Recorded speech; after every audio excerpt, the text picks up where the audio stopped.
Okay, so a while back I talked about how you hook up a Zoom to your iPhone. And in this video we're going to talk about a new way, because in the previous version it required a whole bunch of other things, accessories, a USB hub and that kind of thing. But since then Apple has introduced a Lightning to USB 3 camera adapter. So basically this is a camera adapter that's used for importing photos into your phone, but what we're going to do is use it to hook up the Zoom to the phone. So in the past, like I said, it required a USB hub and a bunch of other cables to kind of get this to work. But now with the introduction of this particular adapter, it is a lightning powered adapter, which means it'll provide the power that we need to give the Zoom, or actually the phone, enough juice to power the Zoom. So this is the adapter, and what we're going to do is take a standard, basically this adapter has USB and it has a lightning port on it.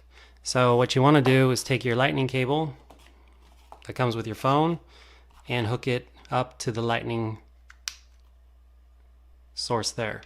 And then what you want to do is take a standard USB cable for the type that, for the size that fits the USB on the Zoom, and you'll connect that to this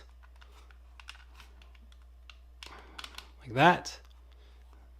So now you have the recorder with the cable, and then you'll take the other end of that and basically plug it into the USB camera adapter.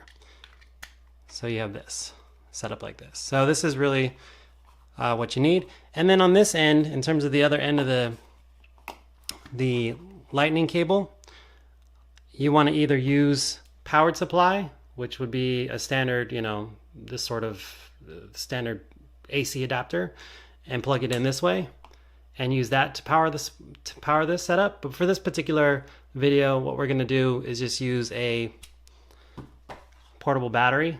So this is a Lumsing portable USB power bank. You can find these on Amazon for, I don't know, 15, 20 bucks, often less. This particular one uses a 2.1 amp output, and we're going to use that. So we're just going to plug that in there. And then what you'll see is when I plug it into the phone, it'll use the power supply from the power bank to charge the phone and to make all this work. So again, you could either use a power bank or your standard wall adapter thing. So the last step is we've got GarageBand open here. And again, if you look at it closely, you can see that it says, point the phone in the direction that you want to record sound, because it doesn't detect that there's a external USB mic.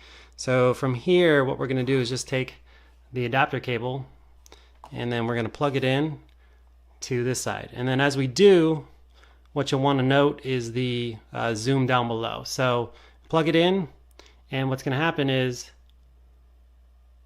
the Zoom should light up, and you can see there that it's asking you to specify whether I want to use the USB card or USB audio. So we're going to go USB audio. Actually, we didn't select that. It automatically detected it.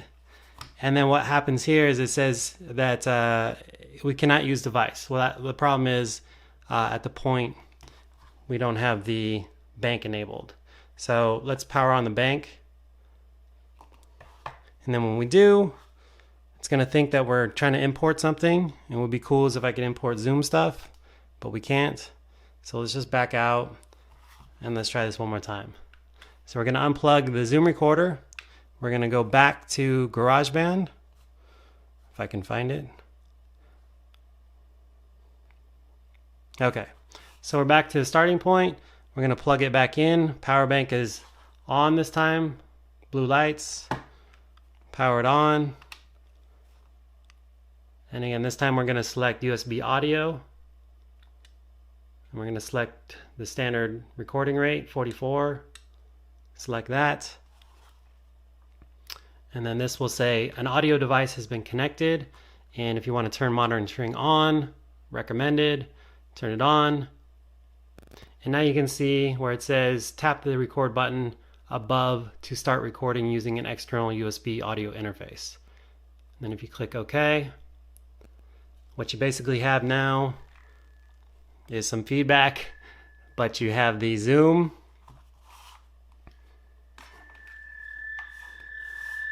And presumably what we'd want to do is turn off the monitoring so that we don't get the feedback there, because what you want to do is run headphones instead. But now we have the USB audio. If we go back here and we look at the meters, and then if we tap on the microphone at the same time, what you can do is see the UV levels.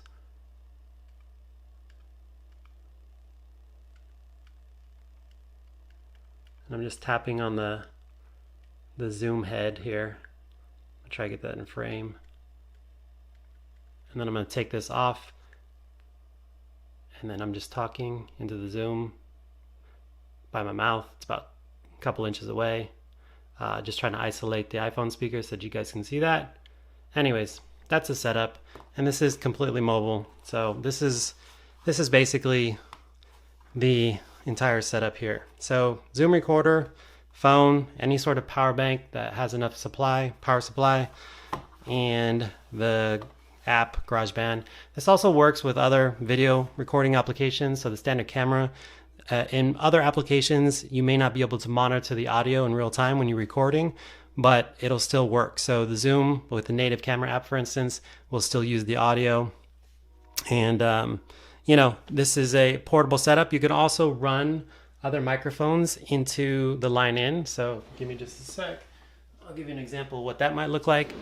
So what you could do then is, if you want to take like this is a video micro. It's a Rode Video Micro. It's a non-powered shotgun mic. And what you can do is, if you want to sort of run something external as opposed to the zoom, because you want a different style of mic, you can run a shotgun mic then through the line in on the zoom. And you could also get an extension cable here so that you're not limited to this distance. And then you could boom this, and then you could feed it into the zoom. And then on the zoom, you still have the levels. You still have the levels that you can see there. And you can also change the gain. So if you want to pump the gain, if you need a little more boost on the say the external mic, the shotgun, then you can just change the line level input and increase the gain until you're at a comfortable level, maybe where the noise floor is still decent. So that's what, you know, is also helpful, running it through the zoom and then into the iPhone. So anyways, just a number of different setups that you can try. It's a versatile setup, and like I said before, it's a little bit easier than having the USB adapter and all the other parts that I mentioned in the previous video. So this is, again, just the current way to do it with the introduction of the it's the Lightning. Let me see if we can get this focused. Lightning to USB 3 camera adapter. This thing retails, it's an expensive adapter for an adapter, but again, if you want something that works, this is roughly, this is 39 bucks. Let's see if we can get that in focus. Anyways, that's what it is. 39 bucks for the adapter at Apple. USB 3 camera adapter. So that'll do it for this video. Hope that was helpful. If it was, thumbs up on the video, that would be helpful. And thanks for sticking around this long.